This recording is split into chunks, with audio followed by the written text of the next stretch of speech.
ఓం శ్రీ గురుభ్యో నమః. ఫ్రెండ్స్, ఈరోజు మనం ప్రకృతికి ఎలా కృతజ్ఞతలు చెప్పాలో సీతాయనం పుస్తకంలో ఈరోజు మనం తెలుసుకుందామండి. ప్రకృతి నుంచి మనం ఎన్నో పొందుతున్నాము. పంచభూతాలు ప్రకృతి నుండి వస్తున్నవి. సూర్యచంద్రుడు ప్రకృతి నుండి వచ్చారు. మనం మరి వీటి కృతజ్ఞత ఎలా తెలపాలి? రోజు పొద్దుట లేసిన కాంచి సాయంత్రం వరకు మనకి వీటితోనే కదా అవసరాలు నిండి ఉన్నాయి. కొన్ని నెలల తర్వాత అండి మరొక సంఘటన జరుగుతుంది. అదేంటంటే ప్రకృతి లోకం యొక్క ఇబ్బందిని సీతామాత ఎంత గాఢంగా భావిస్తుందో వాళ్ళకి తెలిపిందండి. అదేంటో మరి మనం ఈరోజు తెలుసుకుందాం. మిథులకు కొన్ని గంటల ప్రయాణ దూరంలో ఉన్న అరణ్యం మధ్యలో నూతనంగా ఒక ఆశ్రమం నిర్మిస్తారు. అది చాలా పెద్దది. దానిని ఇంకా విస్తరిస్తున్నారండి. విస్తరించాలంటే ఏం చేయాలి? అరణ్యంలో ఉన్న చెట్లను కొట్టేయాలి కదా!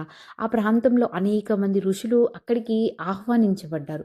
మహారాజు కూడా సీతామాతను తనతో తీసుకువెళ్లారండి.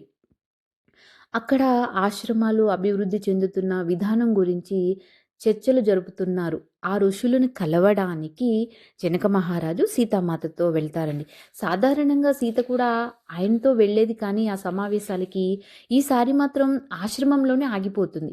తనకు ఆ చర్చల్లో పాల్గొనడం ఇష్టం అయినా కూడా రానని చెప్పడంతో జనక మహారాజు ఆశ్చర్యపోయినా కూడా ఆమెకి ఒత్తిడి పెట్టరనమాట. తర్వాత కొన్ని రోజులు ఆమె విడిగానే ఉంటుంది. ఎన్ని సమావేశాలు జరిగినా ఆమె వెళ్ళదనమాట. రోజులు గడిచే కొద్దీ ఆమె చాలా విచారానికి గురి అవుతుంది. ఆ విషయం ఆమె యొక్క ముఖంలో ప్రతిఫలిస్తుంది. దానిని అందరూ గమనిస్తూ ఉంటారు. చివరికి మహారాజు ఏం జరిగింది అని అడుగుతారండి. కానీ సీత ఏమీ మాట్లాడదనమాట. అప్పుడు నువ్వు ఈ ఆశ్రమంలో ఋషులతో ఎంతో ఆనందంగా ఉన్నావని అక్కడ మన రాజ్యంలో వారంతా భావిస్తూ ఉంటే, ఆశ్రమం బయట ఉండటం అనేది ఎంత అగౌరవమైన విషయమో నీకు తెలుసా అని ఆహ్, జనక మహారాజు సీతను అడుగుతాడు. ఎందుకంటే ఇది జనక మహారాజుకి చాలా భయం కలిగిస్తుందనమాట. చాలా అరుదుగా ఆయన విమర్శిస్తారు సీతని. కానీ ఇక్కడ తప్పట్లేదు ఆమె ప్రవర్తన చూసాక. అన్నప్పుడు ఆ మాటలు విన్న తర్వాత ఆమె ఆయన్ని చూస్తూ, తండ్రిని చూస్తూ క్షమాపణ కోరుతూ, "నన్ను మన్నించండి తండ్రి" అంటది. అయితే నిజానికి అగౌరవంగా ఉన్నది వారు, నేను కాదు అని దాన్ని తెలియనట్లు నేను ఉండలేకపోతున్నాను అని చెప్తుందండి. అదెలాగా అంటే, ఇప్పుడు ఋషులు వీళ్ళు వెళ్ళినప్పుడు అగౌరవంగా ఎప్పుడున్నారు? ఈమెని చూసుకోవడానికి ప్రతి క్షణం సిద్ధంగా ఉండి ఎంతో మర్యాదగా చూసుకుంటున్నారు. అలాంటప్పుడు "నువ్వెందుకు ఈ మాట అంటున్నావు?" అని జనక మహారాజు అడిగితే, సీతామాత రండి అని చెప్పి జనకుడి యొక్క చెయ్యి పట్టుకుని అడవిలోకి దారి తీస్తుంది. ఎక్కడికి వెళ్తారంటే అడవిలో నరికి వేయబడిన చెట్లను, మిగిలి ఉన్న మానులను చూపిస్తుందండి. వాళ్ళు కనీసం చెట్లను కొట్టే ముందు వీటి అనుమతి కూడా తీసుకోలేదు.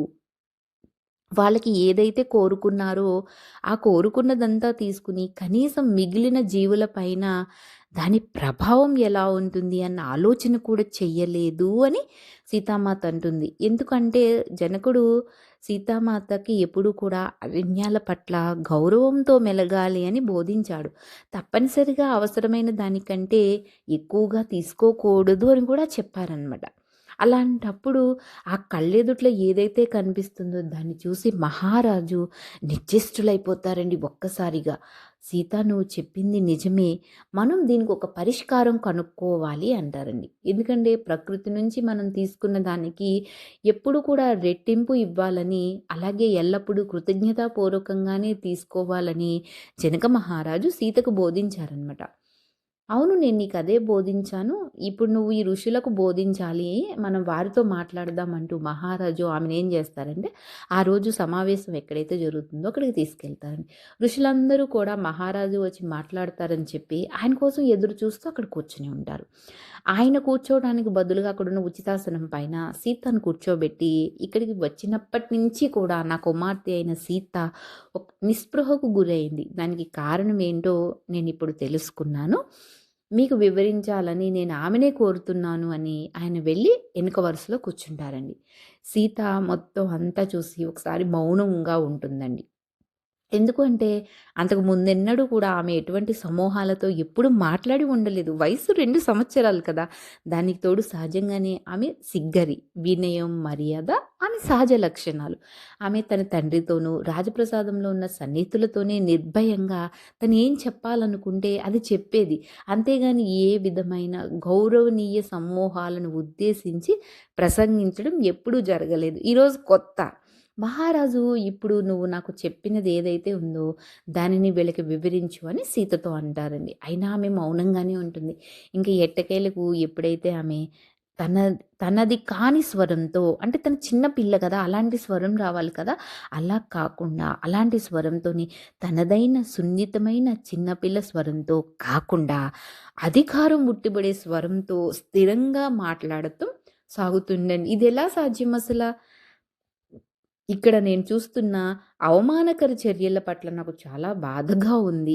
ఈ ఆశ్రమ నిర్వాహకుడైన ఋషి చాలా ఆశ్చర్యానికి గురైనట్లు కనిపించినా కూడా ఆయన 2 చేతులు జోడించి అక్కడ నిలబడి ఉండి కనుక ఏమీ చెయ్యలేక, రాకుమారి సీత, ఆశ్రమ వాసుల్లో ఎవరైనా మీ పట్ల అగౌరవంగా ప్రవర్తిస్తే దయచేసి మమ్మల్ని మన్నించండి. అది కావాలని చేసింది కాదు అని అంటారు. అప్పుడు ఆమె చెప్తుందండి, మీరు అవమానించింది నన్ను కాదు, ఈ అడవిని. ఎందుకంటే తమ జీవితం కోసం దేనిపై ఆధారపడి ఉన్న అనేక జీవరాశుల్ని, అలాగే రాబోయే కాలంలో ఆహ్, రాబోయే పరిణామాల గురించి కూడా ఆలోచించకుండా ఎన్నో చెట్లను మీరు కొట్టేశారు. అనేకమైన చెట్లు కదా! నాకు నా తండ్రి బోధించింది ఇది కాదు. ఎందుకంటే జీవితం సర్వస్వం పట్ల కూడా గౌరవం కలిగి ఉండాలని జనక మహారాజు బోధించాడు అని చెప్తుందనమాట. మరి జీవితం సర్వస్వము అన్నప్పుడు చెట్లు జీవితంలో భాగం కాదా అని ఒక ప్రశ్న వేస్తుందండి వాళ్ళకి. అంతేకాకుండా మనకి ఆహారాన్ని, అడవిలోని జీవులకు ఆశ్రయాన్ని ఇవ్వడం లేదా? మనకి ఆహారాన్ని ఇస్తున్నాయి. అలాగే ఆశ్రమం ఆ యొక్క అడవిలో ఉన్న ఇతర జీవులకి కూడా ఆశ్రయాన్ని ఇస్తున్నాయి కదా అని అడుగుద్దండి. ఆ మాటకి సమావేశంలో ఉన్న అందరూ ఆశ్చర్యపోయి ముఖముఖాలు చూసుకుంటారండి. ఆశ్రమ అధినేత అయితే ఆమెను వారిస్తూ, కానీ సీత, మాకు ఆశ్రమం నిర్మించటానికి స్థలం అలాగే వస్తువులు అవసరం కదా! అది కూడా ముఖ్యమే కదా అంటాడండి. అప్పుడు అంతేకాకుండా మన పూర్వీకులు అరణ్యాలతో ఆహారం అందించబడి పోషించబడ్డారు అన్న విషయాన్ని మీరు మర్చిపోయారా అని సీత అడుగుతుందండి. దానికి మనం కృతజ్ఞత కలిగి ఉండాలని మనకు బోధించలేదా అని ఎంతో స్థిరమైన స్వరంతో, ఎంతో మృదువుగా మాట్లాడుతుంది సీత. ఎందుకంటే మన పూర్వీకులు ఇలాంటి విషయాలు మనకెప్పుడు చెప్తూ ఉండేవారు కదా! మరి దీనికి పరిష్కారం ఏమిటి అని మరొక ఋషి అడుగుతారండి. మాకు సలహా ఇవ్వు సీత, మేము మా ఆశ్రమాలను నిర్మించడమా, విస్తరించడం ఆపివేయాలంటావా అని అడుగుతారండి. సీత ఆలోచనలో పడుతుంది. అది సరైన మాట కాదు కదా! కాదు, కానీ అది పరిష్కారం కాదు. కొన్ని నిమిషాల తర్వాత ఆమె కళ్ళు మెరుస్తాయండి. ఏంటంటే, ప్రకృతి నుంచి మనం తీసుకున్న దానికి రెట్టింపు ఇవ్వాలి. నరకబడిన ప్రతి చెట్టు స్థానంలో ఒక చెట్టు తీసుకుంటే 2 మొక్కలు నాటాలి. ఎందుకంటే మన అవసరాలు ఖచ్చితంగా సరి అయినవే అయి ఉండాలి అని చెప్తుందండి.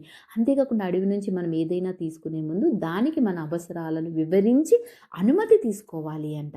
మనం అడవిలోని జీవితాన్ని పరిగణలోకి తీసుకోవడంలో విఫలమైతే మనకు సంపద అంతమైన భవిష్యత్తు ఉండదు అని చెప్తుంది. ఇది ఖచ్చితంగా జరుగుతుంది. సీతామాత అలా చెప్పాక సమావేశంలో వాళ్ళు గుసగుసలు చేసుకుని అంగీకార సూచకంగా వాళ్ళ తలను ఊపుతారండి. అవును, ఇదే మంచి పరిష్కారం అంటాడు ఆశ్రమ అధినేత. దీనిని మేము వెంటనే అమలుపరుస్తామని కూడా చెప్తారండి. అంతవరకు అన్నీ వింటూ మౌనంగా ఉన్న మహారాజు అప్పుడు పైకి లేచి, ఇది మన విదేహ రాజ్యంలో కూడా అందరం ఈ నిర్ణయాన్ని అమలుపరుద్దామంటారు. ఎందుకంటే దానివల్ల యువతరం అడవుల్ని రక్షించడం నేర్చుకుని మన పూర్వీకుల్లాగానే జంతువులు, వృక్షాలను జాగ్రత్తగా చూస్తారు అని చెప్తారంట. సీత వైపు తిరిగి ప్రతి సమస్యకు ఒక పరిష్కారం ఉంటుంది. దానిని వెతికి ఎదుటివారి అవసరాల గురించి ఆలోచించడం నేర్చుకో అని ఆమెతో అంటారండి. వీళ్ళు రాజప్రసాదాన్ని తిరిగి వచ్చిన తర్వాత మహారాజు ఈ సన్నివేశాన్ని సునైనా మాతకంతా కూడా చెప్తారు. అక్కడ మీనాక్షి సునైనా మాతకు సహాయం చేస్తూ ఆ గదిలోనే ఉండటం వల్ల వారి సంభాషణ అంతా వింటుందండి. సీత చేసిన పని విన్నప్పుడు సునైనా మాత ఎంతో ఆనందంతో వెలిగిపోయిందండి. ఇప్పుడు మన తరువాత మనం రాజ్యాన్ని పాలించేది ఎవరు అని మనం విచారించక్కర్లేదు. ఎందుకు అంటే ఏదో ఒక రోజు సీత మీకంటే మిన్నగా ఈ యొక్క జనక మహారాజు స్థానాన్ని భర్తీ చేస్తుంది అని ఆవిడ అంటుందండి. ఆమెకు రాజ్యం అప్పచెప్తే ప్రజలంతా సంతోషిస్తారు అని. కానీ మహారాజు నేనెంత ప్రయత్నించినా కూడా సీత భవిష్యత్తును చూడలేకపోయాను అంటున్నారు. ఎందుకంటే ఆయనకి ఫ్యూచర్ వ భవిష్యత్తుని చూడగలరు ఆయన ధ్యానంలో. కానీ సీత యొక్క భవిష్యత్తు ఏంటనేది ఆయన చూడలేకపోతున్నారంట. ఆ దర్శనం ఈయనకి నిరోధించబడినట్లు ఉందంట. కానీ సునైన ఆమె గమ్యం ఈ రాజ్యాన్ని కానీ మరేదైనా రాజ్యాన్ని గానీ పరిపాలించడమో లేక మిథిలలో ఉండటమో కాదు. ఇది నువ్వు గుర్తుపెట్టుకో అని చెప్తున్నారండి. ఎందుకంటే ఆమె జనక మహారాజు సునైనల కోసం వీళ్ళ వద్దకు రాలేదండి. అయినప్పటికీ ఆమె ప్రపంచానికి సేవ చేస్తుందని వీళ్ళకి తెలుసు కదా! ఆ పని కోసం ఆమెకు అవసరమైన శిక్షను ఇవ్వడం కోసమే వీళ్ళిద్దరూ ఇక్కడ ఉన్నారండి. ఈ అధ్యాయం బాల్యం నుంచి సీతలో వచ్చిన మార్పులు మొదటికి సూచన అనమాట. ఆమె ఎంత చిన్నదైనప్పటికీ కూడా తను స్వయంగా మాట్లాడగలిగేది. అప్పుడు ఆమె ఆసక్తులు కేవలం ఆశ్రమాలని సందర్శించడానికేనా? లేదా అడవుల్లో సంచరించటమేనా అనేది మనం ఆలోచించాలండి. లేదు అంటే ఋషుల సమక్షంలో ఉంటూ వారు చెప్పేది వింటూ వారి యొక్క బోధనలకు బదులివ్వటం కూడా. అర్థమైందండి? ఇక్కడ ఆమె ఆశ్రమాలను సందర్శించటం, అలాగే అడవుల్ని సంచరించటం, ఋషుల సమక్షంలో ఉంటూ వారు చెప్పేది వింటూ వారు బోధనలకు బదులివ్వడం. ఒక సంవత్సరానికో ఆ తర్వాత పరిచారకుల దగ్గరకు మరొక కథ వచ్చిందండి. అదేంటి అంటే మనం రేపు తెలుసుకుందామండి. Thank you for watching. Like చేయండి, షేర్ చేయండి. మీ విలువైన అభిప్రాయాలన్నీ కూడా తెలియచేయండి.